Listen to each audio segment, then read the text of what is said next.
We all know drafting another rider makes us go even faster. But is drafting actually worth doing when you're riding uphill? And if so, can it make two cycling nerds, two complete chumps like us, faster up a 10k climb? Fast enough to even challenge the best times set by the pros? I think we should find out. I'm excited. When you're cycling uphill, it means a huge fight against gravity, and this takes a lot of effort. And in races such as the Tour de France, we see the world's best riders drafting behind their teammates in order to help them ride as fast as possible. And the reason why they do this, even on climbs, is because, well, even at modest speeds when you're climbing, aerodynamics is still hugely important. As soon as you're going over 15 kilometers an hour, you really need to pay attention to it. So much so that if you were to ride up an epic climb seated versus out the saddle, you would be probably a couple of minutes faster for the same power output, which is a lot. But how much difference does it make riding up a climb like that, drafting behind a group of riders, or a peloton? A leading researcher on cycling aerodynamics, and in particular drafting, is Professor Bert Blocken from the Eindhoven University. Now, according to research by Blocken, drafting in a peloton can reduce your aero drag by 95% if you're sat towards the back. This data only applies to a perfect peloton that's riding on a straight, flat road with no external factors such as wind or a climb, which is what we want to test. Unfortunately, to test this, we don't have a peloton, but we do have the next best thing, a motorbike. Now, drafting behind a moto isn't quite as effective as drafting a peloton. How do we know this? Well, Blocken has researched that too. Yes, research suggests there's about a 70% reduction in drag, but this is when you're sitting half a metre behind a motorbike. Yeah, and that's a big saving, but it's easier said than done. But the draft is still very significant, and it roughly equates to perhaps a team leader sitting towards the front of a peloton, where the draft isn't as good, but the position is important, or maybe being in a diminished group on a climb, in the selection. Yeah, it makes sense.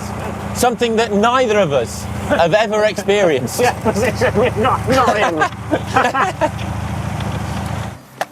As before, though, Blocken's models are calculated for riding on flat roads, so it'll be interesting to see, how drafting changes once you're on a climb. Can we get close to or match the pros when we have their drafting powers? Yeah, it's going to be applicable to all levels of cyclist.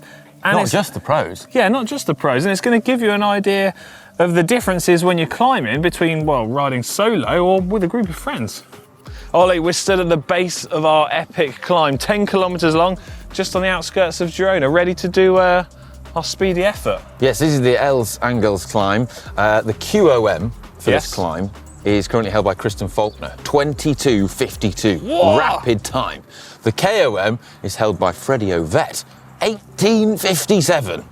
That's actually very speedy. Cool little fact for you, actually. Freddie Ovett, he's the son of Steve Ovett, who cool won fact. gold in the 800 metres at the Moscow Olympics. Okay. Anyway, we're off topic, but 2 days ago, we rode up this climb, not drafting, to see how fast we could go. And now we're back 2 days later, fresh as a daisy, to do it behind the moto draft and see as fast as we can go. Right, so Alex is going to go first, I'm going to go second. Good luck, man. Thanks. So I'm going to go get warmed up and prepped. BRB. Riders, start your engines. Right, I'll give you some beeps. Mine's already running, my engine's on. Right, go on, yeah. Beep, beep, beep, beep, beep. Things off. Here we go. Go on.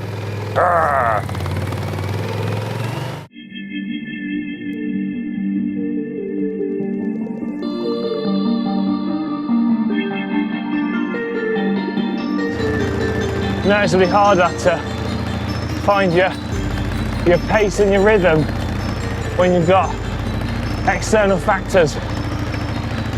World Tour teams, they're going to spend all year riding with each other. Everyone will know everyone. But this, it's like starting from scratch.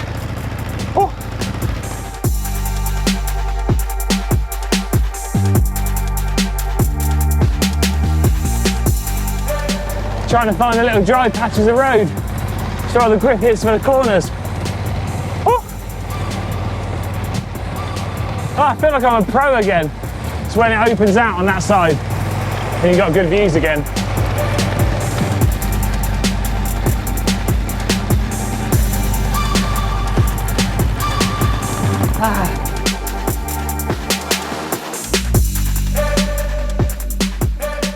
Made it back down to the bottom, Ollie. One word of advice for you, it's horrific. I did go quicker. I won't reveal the time just yet. You absolutely blooming love riding uphill. This is going to be your cup of tea. I do. I'm doing this for anyone that's ever lost a KOM because the Tour de France peloton came through and just hoovered it up. Yeah. Yeah. It's your time to shine. I'll give you some beats. See what we can do. Beep, Ooh. beep. So you ready? Yeah. Beep, beep, beep, beep. Why do you always start in such a hard gear? That's my boy. That's my boy.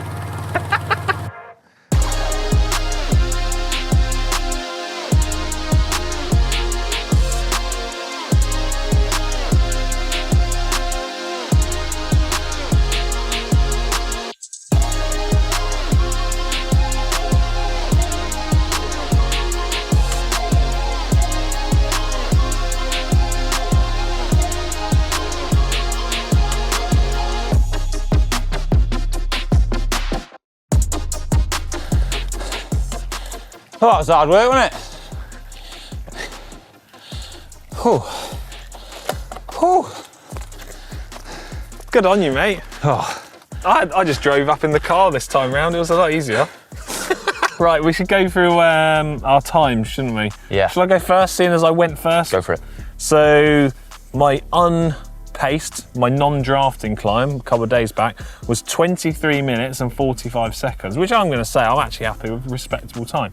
Today, drafting behind the motorbike, again as fast as I could possibly go, 21 minutes 50 seconds. So that is 1 minute 55 seconds faster, which is like a huge improvement in time, I've got to say. Yeah. Well, I had, unsurprisingly, a big improvement in time as well. Yeah. So, unassisted, 23:05 it actually was when I checked it. Oh, so it's only 40 seconds behind you? Yeah. Oh, I'm happy about that. But then, with the moto, 21:25. Now, if we look at the percentage difference between drafting and non-drafting, I was 7.5% quicker. Alex was 8% quicker. But if you factor in the fact that he put out 10 watts less behind the bike, he was actually a bigger percentage quicker than 8%, but just based on time, he's 8% quicker.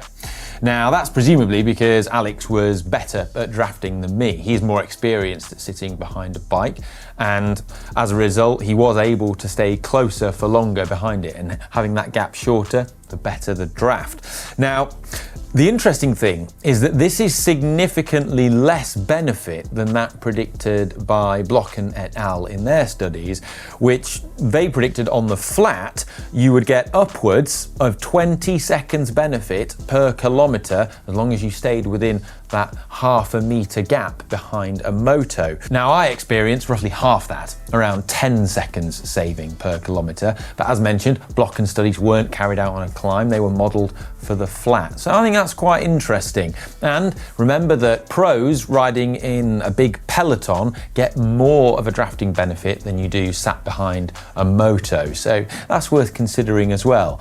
Overall, drafting does make a significant difference on a climb, and this experiment has shown that.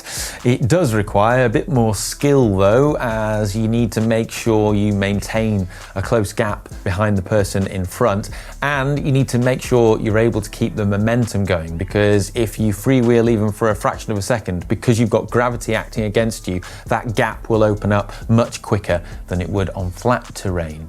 It also suggests that if you're wanting to set a PB on a particular climb, you're much more likely to do so if you're able to rope in some friends to sit behind and drag you up the climb than you are if you're on your own. So I hope you found this video useful and informative. And if you've got any questions about drafting on climbs, then, well, let us know in the comments section below. And, well, give this video a thumbs up, and I'll see you in the next one. Love you, bye.